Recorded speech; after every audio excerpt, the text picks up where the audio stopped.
sesión 6 se declara aprobada por no haber sido objeto de observaciones. El acta de la sesión 7 queda a disposición de las diputadas y diputados. El señor secretario procederá a dar lectura a la cuenta. Gracias, presidente. Solo se ha recibido un informe de la Biblioteca del Congreso Nacional sobre la asistencia de autoridades afectadas por acusaciones constitucionales y sus defensores a las sesiones celebradas por las comisiones encargadas de analizar la procedencia de dichas acusaciones, correspondiente al periodo 2008 al 2023, y que queda a disposición de los integrantes de la comisión.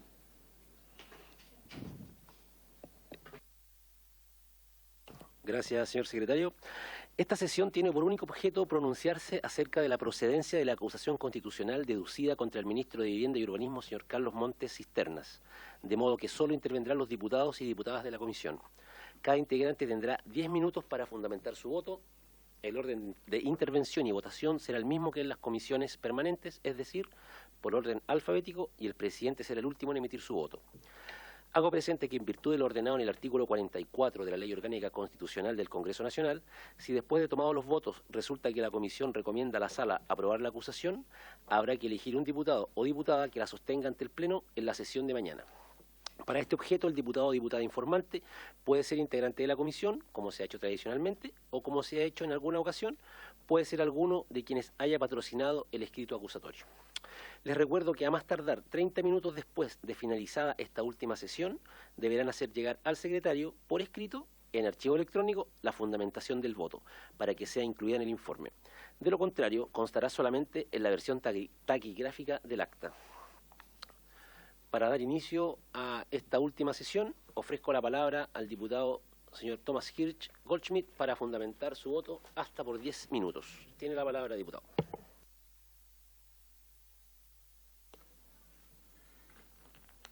Gracias, presidente. Afortunadamente ya estamos al final de esta comisión revisora de la acusación constitucional contra el ministro Montes. Digo afortunadamente porque creo que pocas veces hemos visto una acusación tan mal hecha. Pocas veces hemos gastado tanto tiempo de invitados, de abogado defensor, de un ministro y el nuestro propio, en tener que revisar una acusación mal hecha y con tan poco fundamento de peso que ni siquiera los acusadores, y es primera vez que lo vemos, están presentes en esta sala. Ni la prensa, ni invitados. La verdad es que simplemente no despierta interés porque hay conciencia de lo débil que es esta acusación. El texto entregado por los acusadores consta de errores formales, de fondo y de formalidad constitucional. En cuanto a los formales, la desprolijidad del texto salta a la vista. Citas sin fuente de diario o artículo de prensa, pies de página inexistentes, errores de redacción, falta de compaginación y alguno que otro error ortográfico. De formalidad constitucional, porque ni siquiera se dieron el tiempo de analizar las causales reales y solo hacen un pegado de normas sin sustento alguno, errando en nociones básicas de derecho, como el contenido de la infracción u omisión y el nexo causal con las acciones reales del ministro. Y finalmente, en cuanto al fondo, en donde el análisis presentado es ficticio y los supuestos hechos que allí se mencionan quedan sin el sustento mínimo para cumplir con las causales. Todo esto fue comprobado por los distintos profesores de Derecho Constitucional y Administrativo que nos vinieron a ilustrar. Todos y cada uno de ellos expresaron los fuertes reparos sobre el texto, señalando el débil contenido y la mala utilización del mecanismo de la acusación. Es más, los diputados de oposición no pudieron traer ni siquiera un experto en la materia a que defendiera su posición. Solo se limitaron a traer a un profesor de Derecho Civil, un gran profesor, que nos presentó teorías demasiado novedosas sobre la responsabilidad del ministro.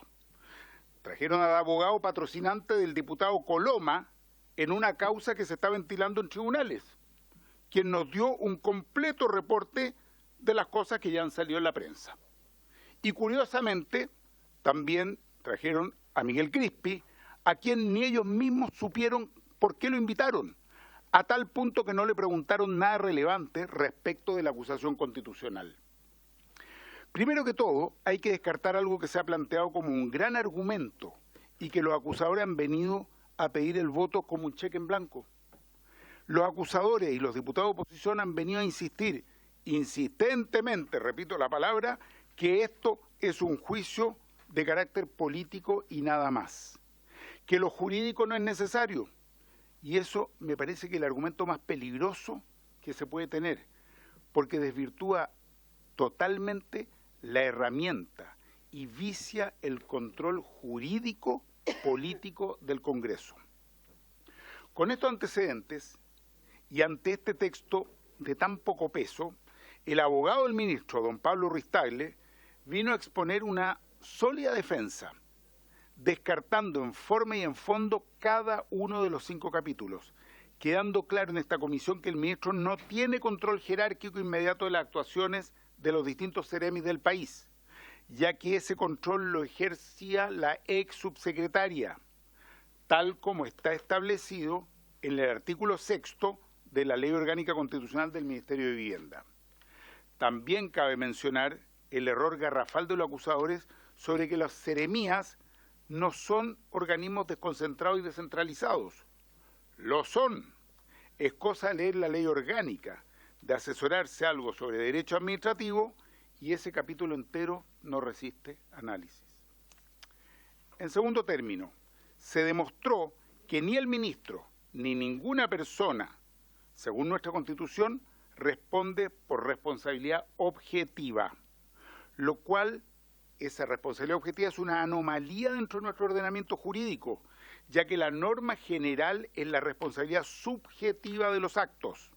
En esto se extendieron latamente cada uno de nuestros invitados, los profesores Williams García y Gonzalo García, el profesor Rajevich, el profesor Zúñiga, el profesor Palavicini.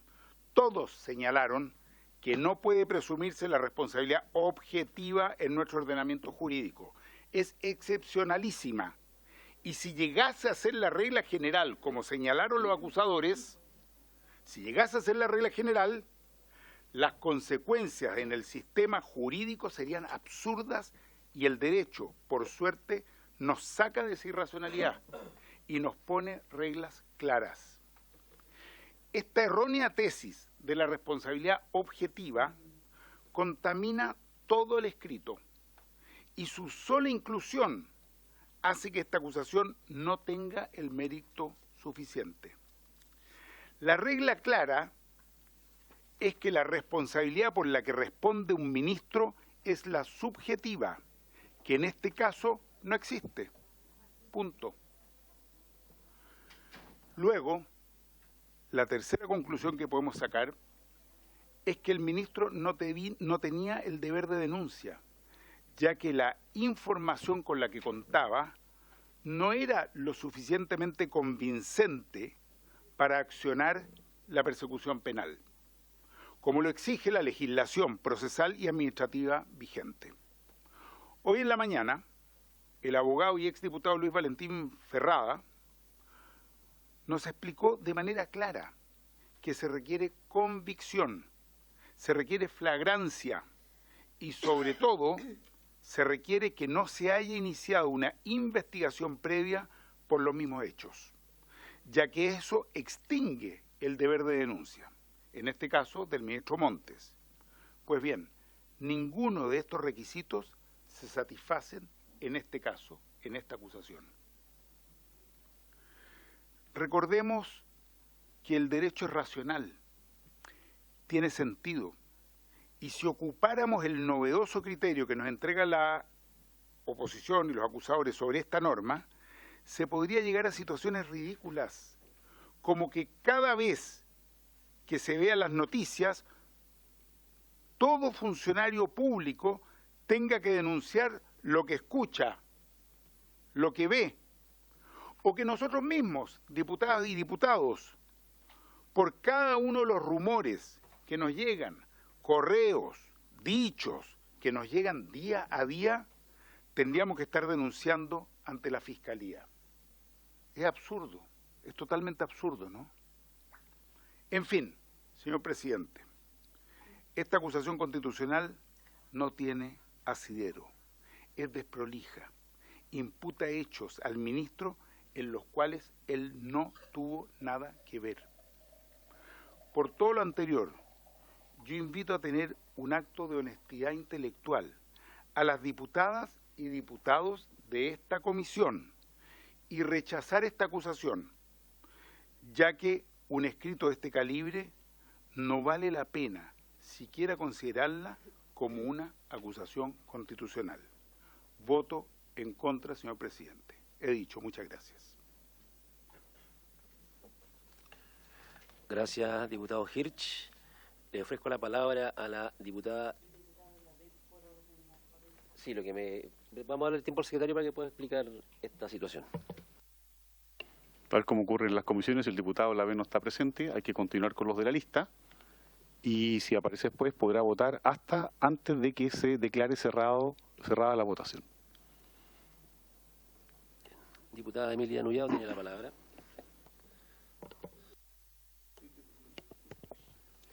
Señor presidente, luego de asistir a las 6 sesiones como integrante de la comisión revisora de la acusación constitucional presentada en contra del ministro de Vivienda y Urbanismo, señor Carlos Montes Cisterna, cuyo objetivo es estudiar y analizar el mérito del libelo acusatorio para pronunciarse sobre su admisibilidad. He tenido la oportunidad de escuchar a todos los invitados, en especial a los abogados expertos en Derecho Constitucional, quienes en sus exposiciones están de acuerdo en concluir que esta acusación constitucional adolece de graves falencias, confusiones y errores en su fundamentación. El rol fiscalizador de esta Cámara de Diputadas y Diputados no solamente debe realizar un análisis político, sino que también debe realizar un análisis jurídico conforme al mandato constitucional. Con mayor atención cuando se está acusando a un ministro de Estado de infringir la Constitución y la ley, pero fundamentado en perseguir la responsabilidad objetiva del ministro que no existe en la Constitución política de la República, teniendo presente que estamos ante un régimen presidencialista en el cual la responsabilidad política respecto de un ministro de Estado solamente la puede ejercer el presidente de la República, siendo este un grave error del que adolece esta acusación que la hace por esencia inadmisible. No basta con invocar un número de acciones que no realizó el ministro señor Carlos Montes, sino que se hace necesario detallar que esa omisión, esa conducta concreta del ministro dejó de ejecutar una norma jurídica precisa. ¿De qué forma se configura la supuesta falta de control? ¿De qué forma se vulneran los principios de eficiencia y eficacia? ¿De qué forma se falta a la probidad? Estas omisiones no se configuran ni acreditan en ninguno de los 5 capítulos que contiene esta acusación constitucional, en los cuales en cada uno de ellos los acusadores solamente hacen enunciaciones y enumeraciones de hechos, provocando graves confusiones, haciendo muy difícil entender sus fundamentos. Menos se ha logrado probar fehacientemente las infracciones de ley que se invocan, basando su acusación solamente en perseguir la responsabilidad política del ministro, afectando su honestidad y trayectoria política. Es necesario realizar un análisis objetivo, responsable, serio y racional de este libelo acusatorio, por cuanto esta Cámara de Diputadas y Diputados forma parte de un poder del Estado, del poder legislativo. Las bases de institucionalidad declara que Chile es una república democrática. Como tal, todos los órganos del Estado deben someter su actuación a la Constitución y las leyes. En este contexto, teniendo presente la estructura de la administración del Estado, es aplicable el principio de legalidad para entender cómo se ejerce el control jerárquico en este ministerio, por cuanto existen distintos niveles de jerarquía, Hay una organización escalonada en el cual cada nivel tiene sus funciones y atribuciones y responsabilidades. Así está el ministro, subsecretarios, jefe de servicios. También dejaron claro los expositores que existe la administración centralizada, descentralizada y desconcentrada, y explicaron, por ejemplo, que los servicios son organismos funcionalmente desconcentrados, y por ese motivo no solo existe un vínculo de control jerárquico entre el servicio y el ministro. Respecto a los CEREMI, explicaron que son órganos desconcentrados, que el jefe superior del servicio del ministerio es el subsecretario o subsecretaria. Como se puede observar, señor presidente, todo lo que no se puede entender en la sola lectura del libro acusatorio, los invitados, expertos de derecho constitucional, sí lo explicaron en cada una de sus intervenciones. Esta acusación constitucional, además de los graves errores ya expuestos, adolece de serias confusiones que no hacen otra cosa que desviar la atención de la ciudadanía y desvirtuar el programa político, social, habitacional de este gobierno que el ministro señor Carlos Montes ha estado implementando en el Ministerio de Vivienda y Urbanismo, con especial atención en las familias que requieren mayor inversión de recursos. Confunde las funciones del ministerio con las funciones del ministro, haciendo responsable al ministro por hechos ajenos, cuanto es requisito esencial de la acusación constitucional que el ministro de Estado responda por sus propios hechos. También confunde la delegación de atribuciones con delegación de firma, siendo muy diferente las responsabilidades tratándose de una u otra. Esta delegación de competencia, al constar en un acto administrativo como lo es una resolución, también es objeto de control de legalidad durante su tramitación. Por lo tanto, no puede atribuirse responsabilidad al ministro por estas actuaciones realizadas dentro del marco legal. Respecto del deber de denuncia, también fue latamente analizado en las sesiones fijadas para la revisión de esta acusación constitucional. Del análisis de los antecedentes, es posible concluir que el ministro no tenía todos los antecedentes para establecer la configuración de uno o más delitos. El informe de la ex subsecretaria dirigida al ministro, que hacen referencia a los acusadores, no informa la existencia de irregularidades, por cual mal podía el ministro inferir la existencia de delitos. Por lo tanto, no es posible atribuirle responsabilidad por este hecho, porque denunciar la existencia de un delito es de la mayor gravedad. El denunciante debe tener un grado de convicción para realizar la denuncia. Deben existir antecedentes suficientes que lo acrediten, porque de lo contrario se podría cometer el delito de injurias y calumnias. En el análisis del capítulo 5 es necesario tener la seriedad que amerita, porque no se pueden hacer denuncias infundadas. En consecuencia, este libelo acusatorio en ninguno de sus capítulos logra configurar la infracción de la Constitución y las leyes de parte del ministro acusado. Por lo tanto, no es posible concluir que el ministro señor Carlos Montes ha faltado al principio de probidad, regulado en el artículo 8 de la Constitución Política de la República. Existe una carencia de nexo causal entre los hechos descritos y la conducta que ha tenido el señor ministro en el caso Convenio o caso Democracia Viva. El señor ministro, en su contestación, expone claramente todas las medidas que adoptó para investigar los hechos, determinar las responsabilidades, proteger el patrimonio fiscal y evitar que estos mismos hechos se vuelvan a producir en el futuro.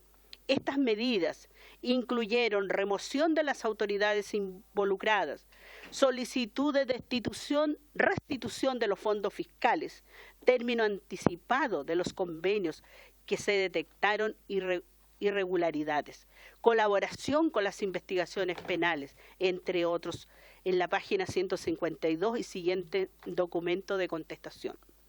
Acciones que los acusadores no consideran en ninguna parte de esta acusación. faltando objetividad de la exposición de los hechos, resultando altamente tendenciosa. Por todo lo anteriormente expuesto, señor presidente, esta acusación constitucional debe ser declarada inadmisible por no cumplir con los requisitos legales establecidos en el artículo 52, número 2, letra B de la Constitución Política de la República. Por lo tanto, mi voto será de rechazo. Gracias, presidente. Gracias, diputado Mellado. Tiempo el diputado Lave. Muchas gracias, presidente. Hemos tenido ya largas jornadas con respecto a esta acusación constitucional, si es o no es básicamente constitucional. Yo quiero dejar súper claro y manifestar que una de las cosas que hace que esto tenga la necesidad de poder llegar a puerto es que el ministro Montes finalmente va a salir sin ningún tipo de responsabilidad. Ninguna. O sea, un ministro, que yo le he dicho en otras ocasiones, presidente, un ministro que le allanaron su ministerio. Hay colaboradores del Ministerio de Vivienda que están privados de libertad. Hay una subsecretaria que cesó sus funciones, pero la decisión del ministro, y una de las cosas que ha quedado claro acá, es que se tardó en tomar esa decisión. Una de las cosas que no fuimos capaces, o los invitados, a lo mejor por el tiempo, por las fiestas, todavía no se sabe si el ministro sabía o no sabía con anticipación lo que estaba pasando bajo sus narices. Este es uno de los escándalos más grandes que ha tenido que enfrentar el Estado, bajo las narices del ministro Montes. Lo hemos dicho y lo hemos reiterado en varias ocasiones. En esta mesa en ningún momento se ha dicho que el ministro Montes es cómplice, articuló para llevarse los dineros, o que se robó directamente los dineros, y tampoco nadie lo ha enjuiciado con respecto a una responsabilidad penal. Pero sí ha quedado claro que es responsable políticamente.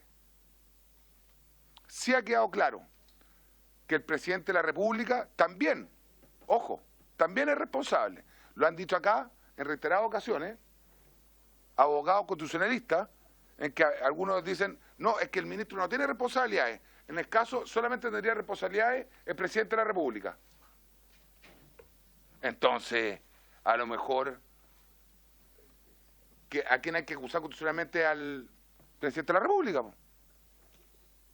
Y lo otro que también está claro, tomando en cuenta que para mí tiene y hay una responsabilidad política, en donde por omisión finalmente el ministro no toma decisiones.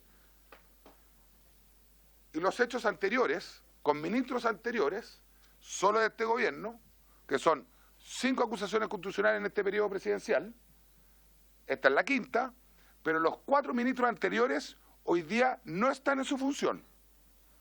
Eso quiere decir que puede haber faltado una coma más, un artículo menos, un artículo más en las distintas acusaciones constitucionales, pero sí ha existido responsabilidad política porque hoy día no están en su cargo.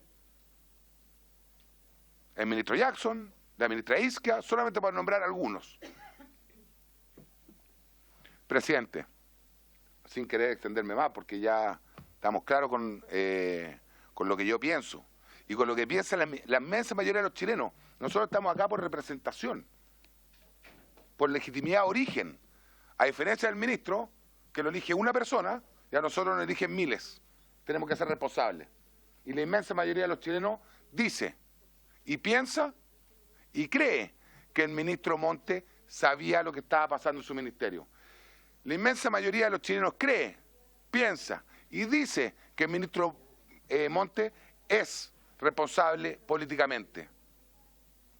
Yo acá vamos a ver quiénes son los parlamentarios que van a defender, porque yo entiendo que el ministro Montes pertenece a un partido político y entiendo que sus camaradas que sus amigos de fila, compañeros de toda la vida, lo quieran defender.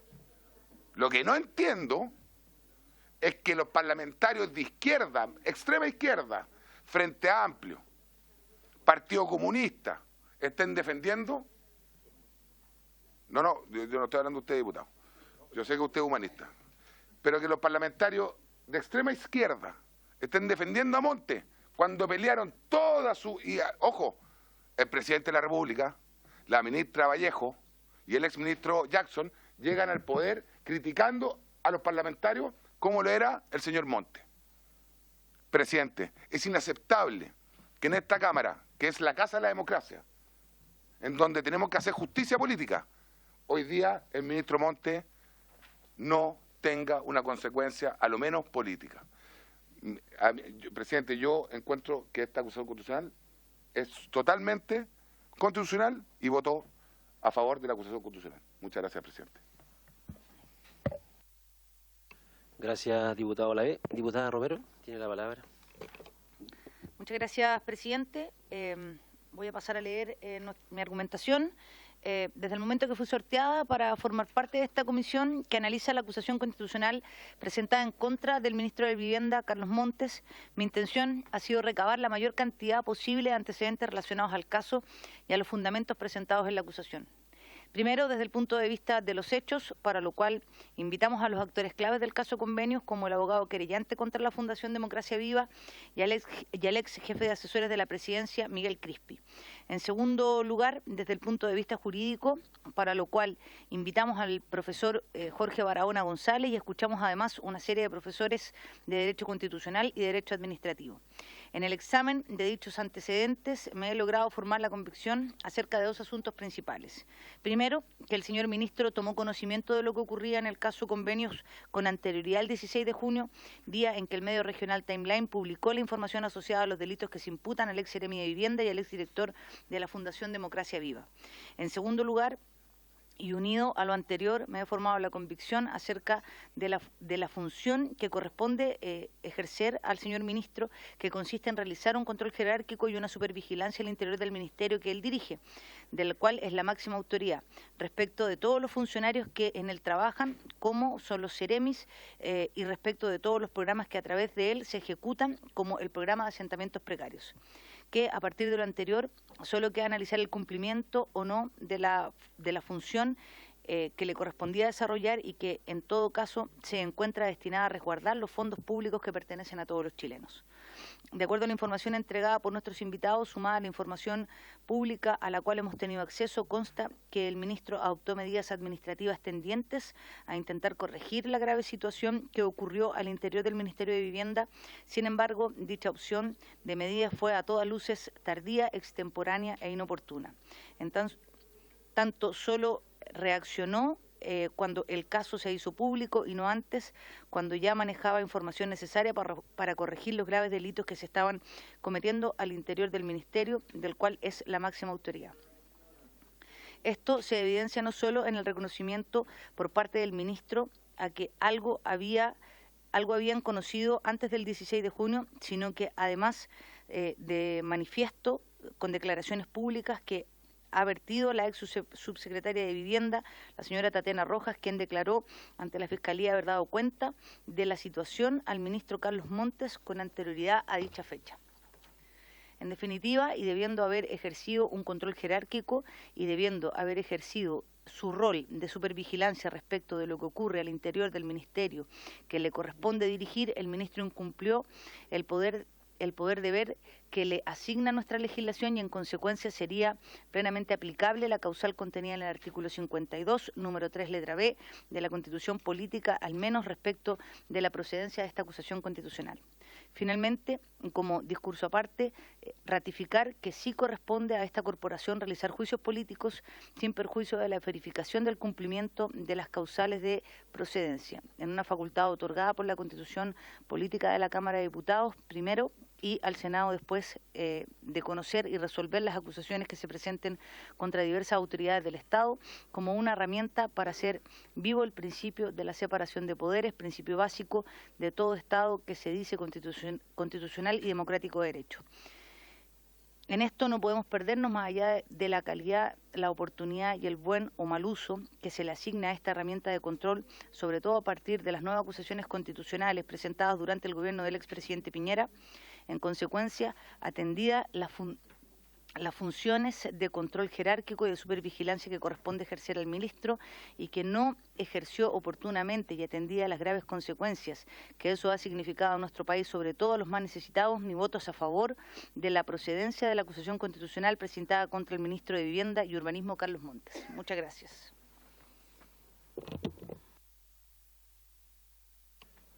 Gracias, diputada Romero. Bien. Me corresponde a mí emitir mi voto en este momento. Primero que todo, agradecerle a la Secretaría por el apoyo durante estos días en que estuvimos desarrollándonos fechas especiales también. Lo mismo a las diputadas y diputados que estuvieron en esta comisión. Como bien señalaron, salimos sorteados. No fue una decisión propia ni voluntaria, pero estamos cumpliendo con el mandato que se nos da por ser diputados de la República y tener que acudir a estos llamados cuando se requiere.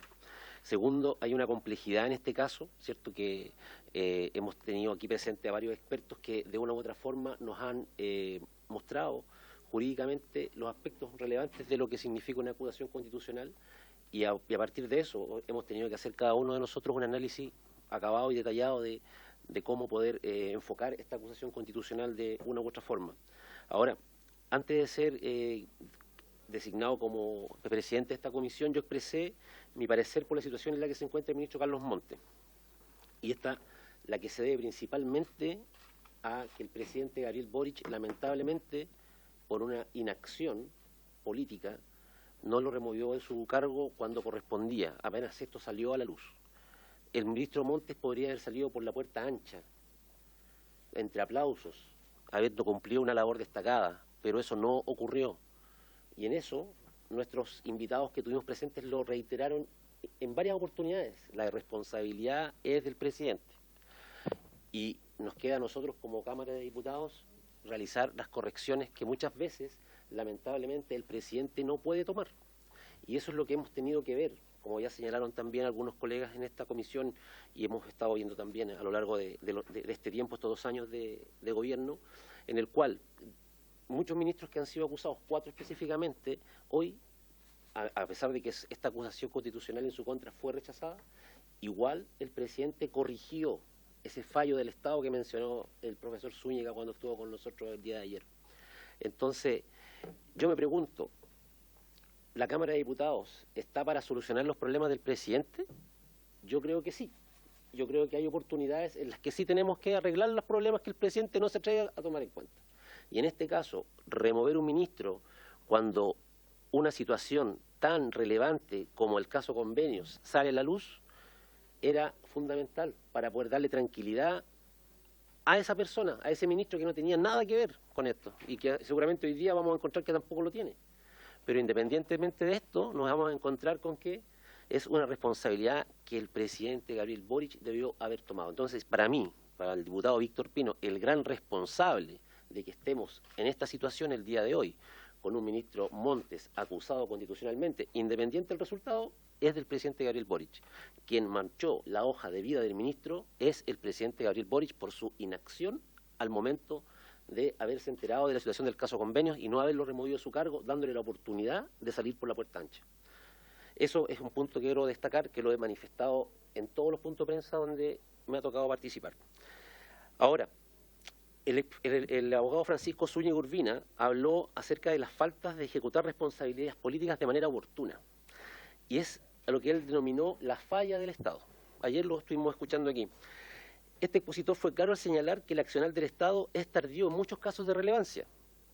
Y uno de ellos es cuando un presidente de un ministro, ¿cierto?, no lo remueven en su cargo oportunamente, porque no resulta adecuado quizás para la imagen pública sacar a un ministro ante una situación problemática. Entonces, considerando estas cosas, en las cuales vimos a 4 ministros ya acusados anteriormente, en las cuales vimos que estos ministros igual fueron removidos de su cargo y que hoy no se encuentran ejerciendo el cargo de ministros de Estado, podemos esperar de que el ministro Montes en un par de meses más o en 6 meses más igual tardíamente será removido y este fallo del Estado que el abogado Zúñiga nos manifestó seguramente va a ser corregido. Lo lamentable es que no se corrige oportunamente. y esas correcciones deberían haberse realizado en el momento oportuno y probablemente hasta sea un año más tarde de cuando se destapó el caso Convenio y salió esto a la luz. Dicho lo anterior, en lo que respecta a la procedencia de esta acusación, la discusión se ha centrado principalmente en la responsabilidad objetiva, que es lo que dice la acusación, ¿cierto? En relación con los diversos capítulos de esta acusación constitucional, pero recién en las presentaciones de la mañana nos hablaron de que la responsabilidad objetiva era una cosa excepcional. ¿Y esto no es excepcional acaso? Que se pierdan millones de pesos en fundaciones fantasmas es excepcional, no ocurre todo el tiempo. Por lo tanto, desde mi mirada personal, creo que sí se le puede cargar la responsabilidad objetiva al ministro Montes en este caso. Ahora, cuando nosotros hablamos de flexibilizar la norma, esta norma no se flexibilizó en el gobierno del presidente Boric, la norma que generó que los convenios se pudieran llevar a cabo, contratos directos, sino que una norma que viene desde antes. Pero mi pregunta es, el ministro Montes no tuvo el tiempo, con su experiencia de diputado, de senador, trabajando en el Ministerio de Vivienda, con el Ministerio de Vivienda en varias oportunidades antes, no tuvo la oportunidad de revisar los protocolos, no tuvo la oportunidad de ver a cabalidad todo lo que estaba ocurriendo al interior de su ministerio. Yo creo que no lo tuvo, porque por algo no lo hizo. Pero eso, en cualquier organización, es una falta administrativa. Y es una omisión a sus deberes. Por lo tanto, cuando hablamos de la supervigilancia por parte de la máxima autoridad, aquí mismo hablaban de que la supervigilancia no está definida a cabalidad. Entonces, ¿cuál va a ser nuestro trabajo como parlamentarios? Primero que todo, definir cuándo podemos acusar a los ministros de Estado para poder hacerles ver sus responsabilidades políticas. Segundo, establecer lo que es la supervigilancia de un ministro de Estado. O sea, una supervigilancia es más que una vigilancia, así que nos vamos a los términos netamente gramáticos. Entonces, supervigilancia es colocar mayor esfuerzo aún en vigilar. Así lo interpreto. Y creo que eso no ocurrió en su momento. Ahora, la trayectoria del ministro Montes es bien conocida por todos nosotros. Yo creo que en eso no hay duda. Nadie, en ningún caso, ni yo lo he hecho, hemos puesto en duda su honorabilidad. Pero sí que la omisión lamentablemente generó efectos que perjudicaron a mucha gente en nuestro país, que son los más pobres y los necesitados, que fueron lamentablemente quienes dejaron de recibir los beneficios que fueron destinados a las fundaciones. Ahora, cuando hablamos de inacción, ¿cierto? Nosotros podemos pensar en muchas cosas. O sea, hoy día dejé de tomarme un remedio y eso me puede generar que mi enfermedad se pueda agravar. Entonces, aquí es lo mismo. O sea, si es que nosotros no tomamos acciones cuando estamos viendo los problemas, si no tomamos las acciones cuando llegamos a controlar algo, a dirigir algo, es súper complicado el poder enfrentar después cuando ocurren hechos, si es que no tomamos la iniciativa primero, ¿ya? En la defensa del ministro se hablaba de todo lo que el ministro hizo después que se enteró. Y la pregunta es, ¿lo podría haber hecho antes? Yo creo que sí. Yo creo que se podría haber hecho antes. Si es que el principio de supervigilancia hubiera estado presente antes que esto. Ahora, una acusación constitucional siempre es un procedimiento de los que hemos dicho también en esta comisión de último ratio.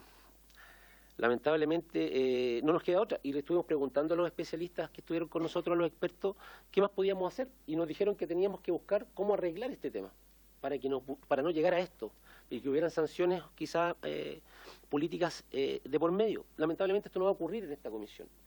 No está esta comisión mandatada para solucionar los problemas de la Constitución o de sus instituciones como una acusación constitucional, ¿cierto? Entonces, pero sí nos corresponde ver qué poder hacer. Y en este caso, las omisiones que se le imputan al ministro son lo suficientemente fuertes para mí y consiguientemente también creo que es importante que todo ministrar, bueno, en el sentido estricto de la palabra significa cuidar. Eso es velar por otros. Y un ministro, bien lo sabe la gente del mundo cristiano, un ministro es quien te cuida. Y en este caso él tiene un mandato que es cuidar. En este caso eran los fondos del Ministerio de Vivienda y Urbanismo que está destinado a las personas con más necesidades. Por lo tanto, mi voto es a favor de esta acusación. Yo creo que es imperativo demostrar a la ciudadanía que tomaremos decisiones correctas, sin importar quién esté involucrado, si es mi amigo, si no es mi amigo, si es de mi partido o si tiene muchos años de experiencia y no se merece esto. Primero que todo, no se lo merece quizá, pero esa responsabilidad ni siquiera es del ministro Montes, esa es responsabilidad del presidente Gabriel Boric, como ya dije recién. No permitamos que se perpetúe la percepción de que en el Parlamento, en el Congreso, ¿cierto?, hay una entidad donde sus miembros son protegidos por sus amigos, donde sus miembros son protegidos por sus partidos políticos, y que la gente, quien está esperando mucho de nosotros, tenemos un 3% de aprobación, creo, en la última encuesta, lo cual es casi nada, no espera lo contrario. Estos días han sido maratónicos de muchas exposiciones, yo creo que estamos todos muy cansados, hemos podido ver, ¿cierto?, cómo en ausencia del control jerárquico, la falta de rápida reacción y así también cuando se conocieron los hechos por parte de la subsecretaria, ella fue la primera a salir perjudicada. Yo creo que aquí hay muchas aristas de por medio, se sigue investigando judicialmente y yo creo que en base a eso vamos a seguir teniendo más antecedentes con el correr del tiempo. Aquí estamos enfocados no a esos antecedentes jurídicos ni penales, estamos enfocados a la responsabilidad política del ministro Montes y por lo tanto, como bien dije recién, secretario, y ya para terminar, mi voto es a favor. Espero que en la Cámara de Diputados podamos tener también la voluntad de votar a favor de esta acusación. Creo que la gente necesita de alguna u otra forma certeza de parte de este Congreso. Así que muchas gracias.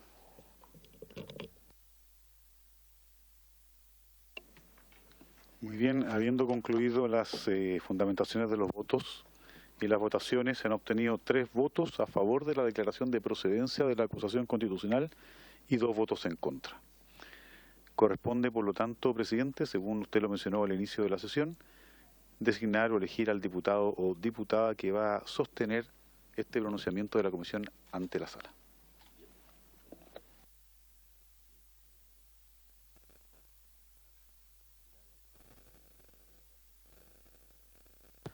Bien, solo si la comisión recomienda aprobar la acusación, lo cual ocurrió, corresponde designar al diputado o diputada encargado de sostener la acusación ante el Pleno. Ofrezco la palabra, señoras diputadas y diputados.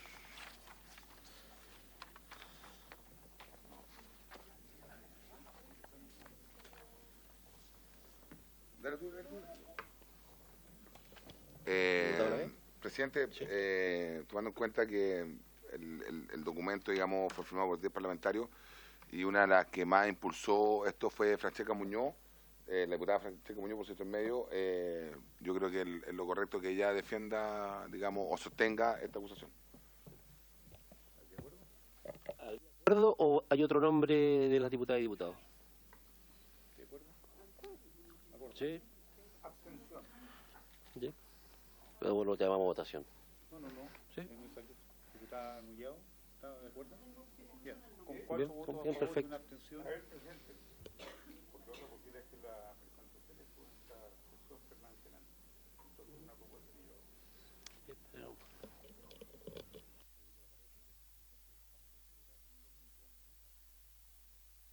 Bien.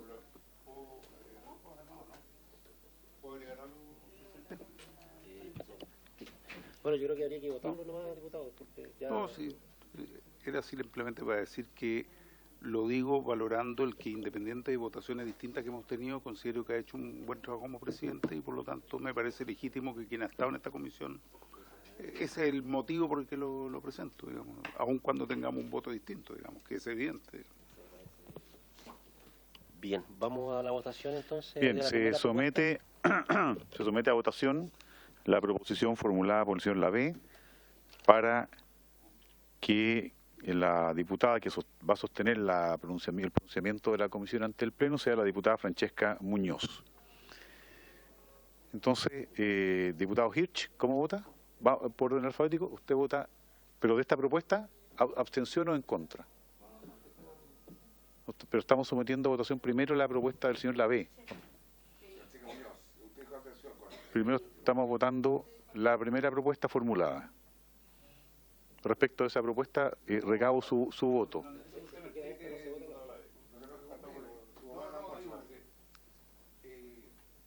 No, lo que haya dicho el diputado Lavé en contra.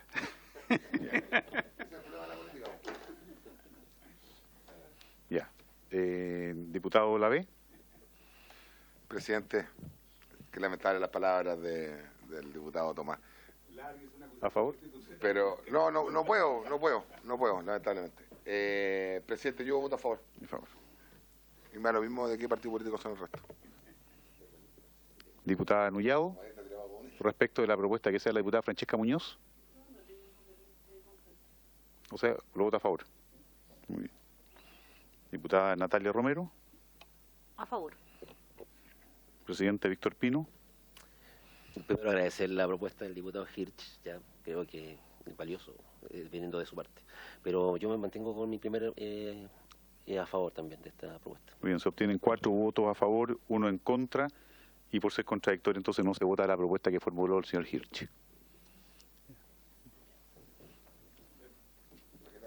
Se lo dijo. Lo que la campaña, presidente. Bien, vamos entonces, esto sería ya al final de nuestra comisión. Agradecerle a todos, vamos a cerrar el nombre de la diputada Francesca Muñoz para que presente para que defienda el término, para que sostenga la acusación constitucional.